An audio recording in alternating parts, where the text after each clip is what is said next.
道，生命力的记录，千年前妖夜留下的线路被打破了，生命力的记录。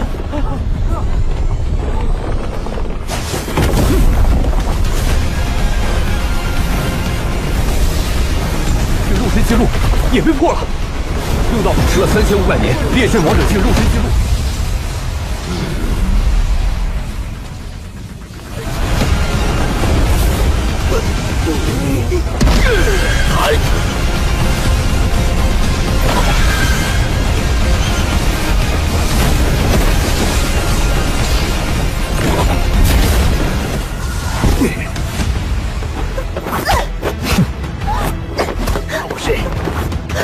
怕过谁？我还没怕过谁？近身，近身，落地成寸。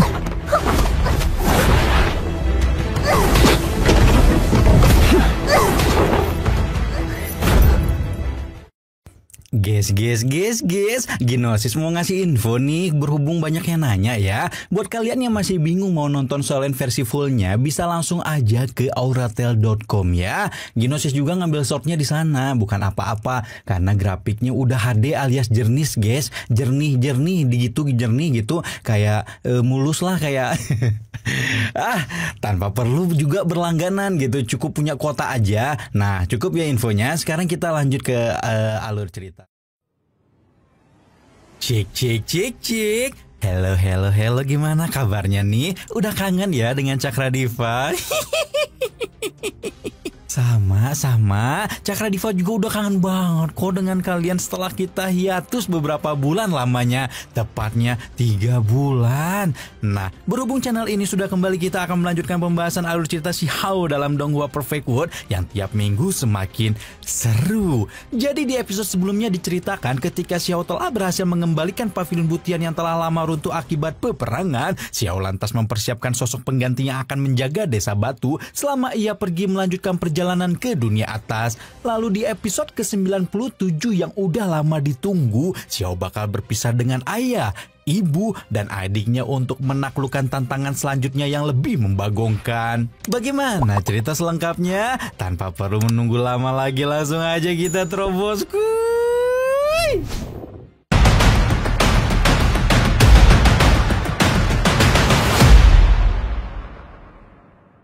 Cerita episode ke-97 dibuka dengan kultivasi Qin Hao di sebuah altar berenergi besar setelah ia pergi tanpa pamit terlebih dahulu. Ketika Qin Hao fokus memejamkan mata, ia segera merasakan kedatangan kakaknya, si Hao, dan langsung memberikan sambutan hangatnya. Melihat adik sedang bermeditasi di altar semacam itu, si Hao lantas meyakini bahwa saudaranya itu telah mengalami banyak perubahan. Tak heran jika Qin Hao berhasil bertahan di altar tersebut meski mampu bisa membahayakan nyawanya. Hingga tiba-tiba...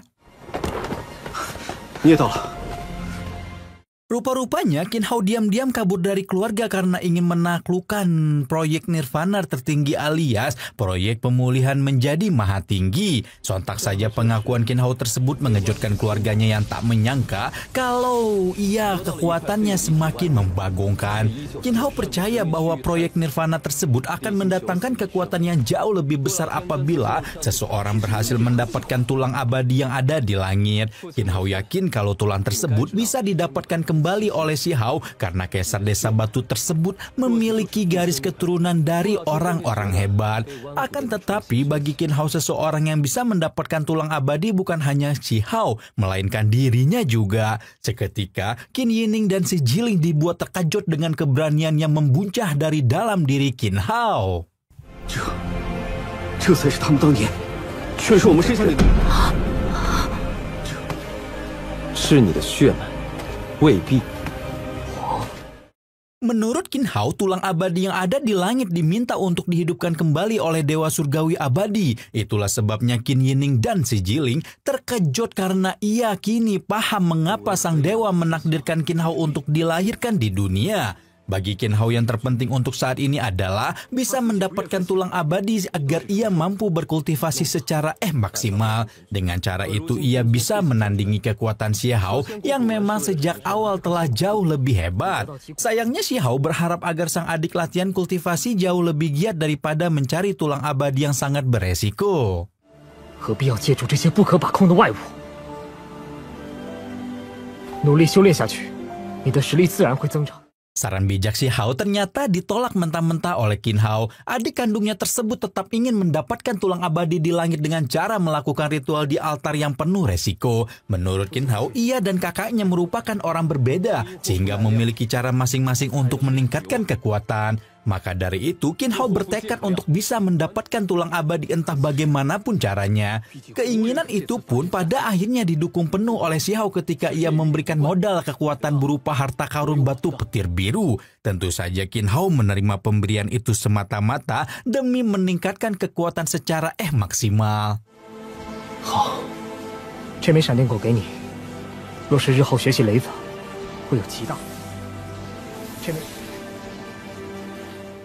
Sesaat setelah ia menitipkan Qin Hao kepada ayah dan ibunya, si Hao segera pergi ke alam Dewa Void yang dahulu pernah ia taklukkan. Masih ingat kan? Dalam perjalanannya, si Hao menyadari bahwa adiknya kemungkinan besar akan bertemu dengan para makhluk abadi. Singkat cerita, setelah si Hao tiba di tujuan, dia langsung mengeluarkan sebuah teknik untuk mengguncang alam Dewa Void. Bermodalkan kekuatannya tanpa perlu menunggu lama, ia sukses memanggil tetua Dewa Void yang dulu pernah menjadi wasit baku hantam si Hao melawan siapa sih namanya teh yang mata dua tuh anjing? Shi.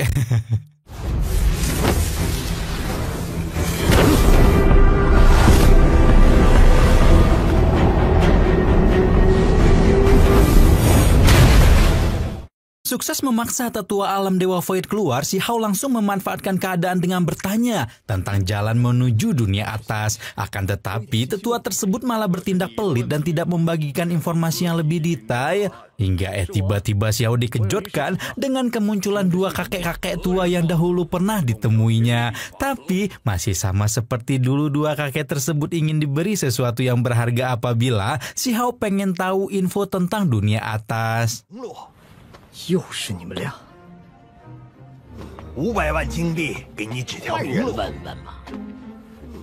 Dua orang yang merupakan kakek burung dan tetua koin tersebut benar-benar mata duitan karena memerah si Hao dengan nominal yang besar. Tapi bukan si Hao namanya kalau ia manggut-manggut saja dengan aksi tipu-tipu si dua kakek-kakek. Walaupun ia butuh informasi tentang dunia atas, tetapi si Hao tak ingin mendapatkannya dengan mengorbankan harta benda. Si Hao malah mengancam dua kakek itu karena selama ini ia tahu bahwa namanya disalahgunakan. Maka dari itu, si Hao menganggap kakek burung dan tetua koin punya utang budi terhadapnya sehingga mereka harus menunjukkan jalan menuju alam atas. Karena tahu betul bagaimana kehebatan si Hao, kakek burung dan tetua koin akhirnya mau menunjukkan gerbang dari alam Dewa Void ke dunia atas. Hingga tiba-tiba... 六道，生命力的记录，1000年前妖月留下的血路被打破了。生命力的记录。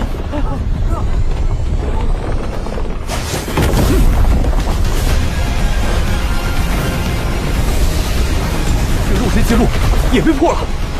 六道吃了3500年烈阵王者境肉身记录。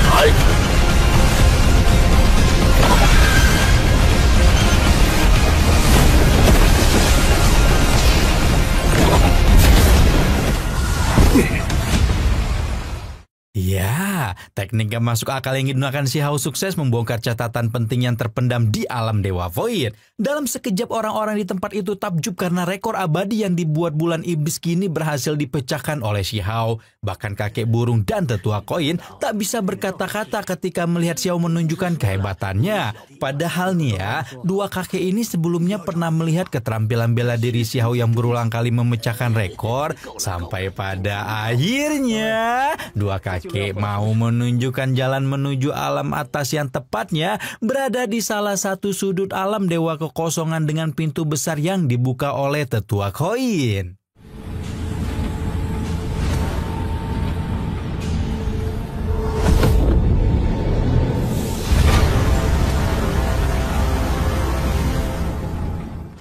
Betapa terkejutnya semua orang ketika pintu besar tersebut membawa Si Hao ke jalan langit surgawi yang memiliki ratusan ribu anak tangga. Setiap pendekar yang menyaksikannya pasti ragu dengan kemampuan Si Hao, apakah ia bisa menaklukkan jalan tersebut.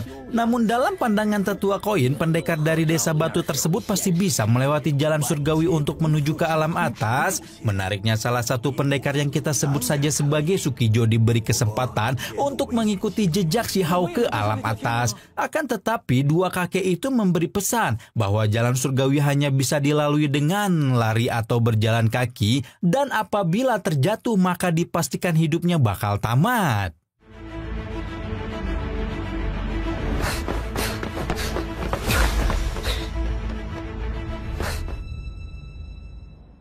Setelah berlari melibas ribuan anak tangga yang sangat terjal, Si Hao akhirnya tiba di sebuah formasi pelindung yang diduga menutup akses ke dunia atas. Karena ia yakin bahwa di sana terdapat alam yang dituju, Si Hao langsung mengambil tindakan untuk menghancurkannya. Setelah mengeluarkan beberapa kali percobaan, Si Hao berhasil menembus formasi pelindung tersebut hingga sampailah ia di dunia lain. Akan tetapi masalah belum selesai karena di sanalah muncul sesosok wanita cantik yang mengenakan gaun pertempuran warna emas dan berkilau.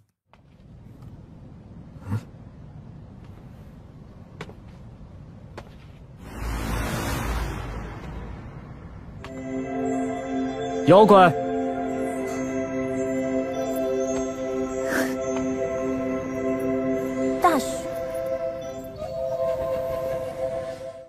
siapa sangka kalau di tempat tinggi tersebut Si Hao dipertemukan dengan gadis cantik bergaun emas. Bukan Mbak Kunti ya, karena ini di dunia lain. Waduh, awas Si Hao, ingat istri di rumah.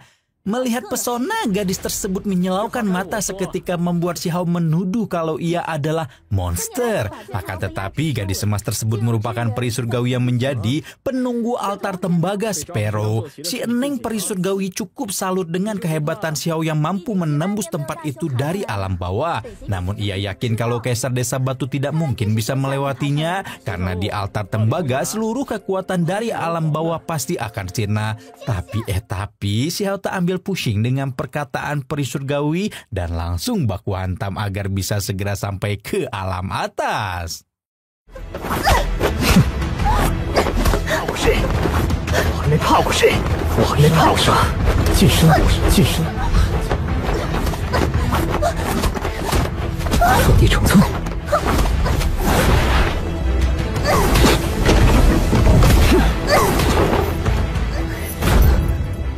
Pertarungan Si Hao melawan peri surgawi tak terhindarkan di mana keduanya saling membalas serangan. Melawan perempuan ayu seperti gadis gaun emas menimbulkan kegalauan tersendiri bagi Si Hao. Di satu sisi ia harus mempertahankan diri, namun di sisi lain agak gimana gitu kalau berantem sama perempuan. Sementara itu peri surgawi juga mulai menyadari betapa hebat Si Hao sehingga ia tidak bisa menganggapnya sebelah mata. Mau tak mau peri surgawi mengeluarkan kekuatan yang sesungguhnya berupa teknik panah dewa.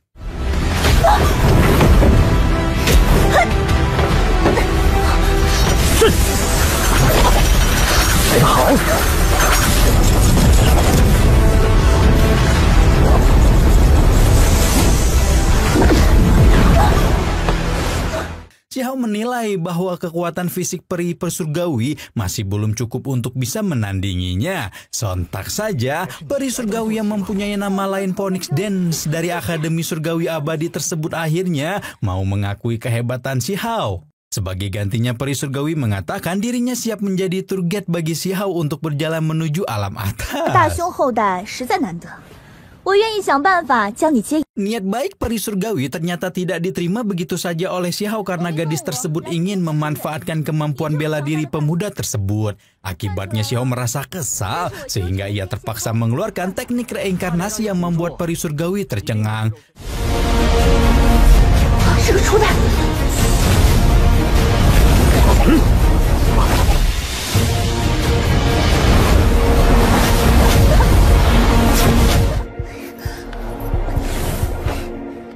Melihat Melihat gadis tersebut melarikan diri, Xiao bergegas untuk mengejar karena persoalan jalan menuju dunia atas masih belum tuntas. Di tengah sesi kejar-kejaran tersebut, siapa sangka kalau peri surgawi meminta tolong kepada patung batu berukuran besar yang disinyalir mempunyai kekuatan maha dahsyat. Hal itu sebagaimana dirasakan Xiao sehingga ia tidak ingin gegabah melepaskan serangan untuk menangkap peri surgawi. Sampai pada akhirnya sukses menggenggam tangan lembut gadis tersebut sehingga tak bisa kabur karena kekuatan sihirnya telah disegel.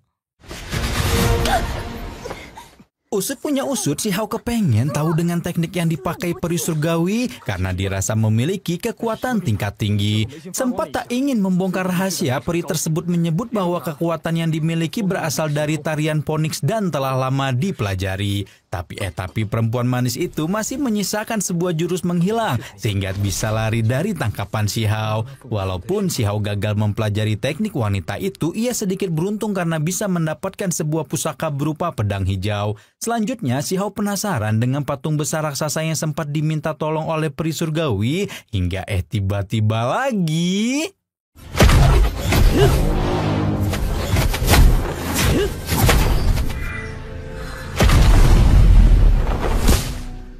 Uji coba yang dilakukan Xiao membuatnya yakin bahwa patung tersebut hanya sebuah batu yang tidak memiliki kekuatan. Itu artinya peri surgawi sempat ingin mencoba menjebak agar Xiao kehilangan konsentrasi. Meski berhasil menaklukkan peri surgawi, tetapi masalah yang dihadapi Xiao belum selesai. Dia dihadang dua pemuda gondrong yang diduga merupakan teman dekat si peri. Tanpa perlu menggunakan kekuatan yang sesungguhnya, Xiao sukses mengalahkan dua pemuda itu hanya dengan sekali satset. Sampai pada akhirnya mereka ditawan, Xiao dan diikat menggunakan tali.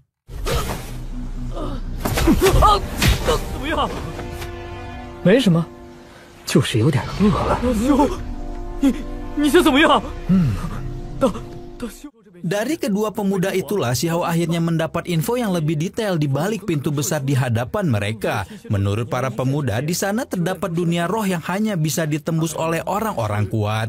Pintu gerbang tersebut sebelumnya dijaga oleh patung batu yang pernah kuat tetapi kini telah melemah. Terkait dengan peri surgawi alias Phoenix Dance, ia merupakan wanita terkenal di dunia atas yang tak terkalahkan. Ketika menyimak penjelasan dua pemuda itu, betapa terkejutnya Xiao lantaran suara parau dari seorang laki-laki tiba-tiba memecahkan keheningan. Iya, suara bernada berat tersebut berasal dari sesosok raksasa rambut merah yang menjaga pintu gerbang menuju alam atas. Dia menegaskan akan menjaga harta karun di alam atas agar tidak diambil oleh siapapun termasuk Xiao. Mendapati makhluk tersebut tampak begitu mengerikan, Xiao tetap berdiri di tempatnya karena ia masih ingin pergi ke dunia atas. 你这出场的鬼样子，还好意思说别人是大凶？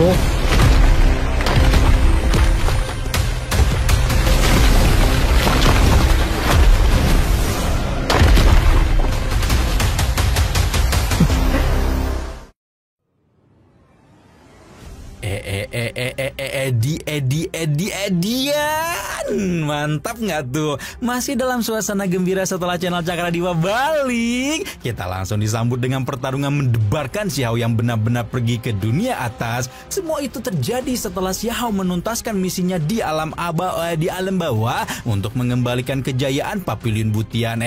Untung aja balelolnya di akhir-akhir ya. Nah, sedikit spoiler untuk episode yang akan datang, Xiao bakal baku hantam mati-matian melawan raksasa penjaga pintu gerbang emas. Bagaimana cerita selengkapnya? Tunggu pembahasan episode 98 minggu depan hanya di Cakradiva. Rama di sini pamit, bye-bye.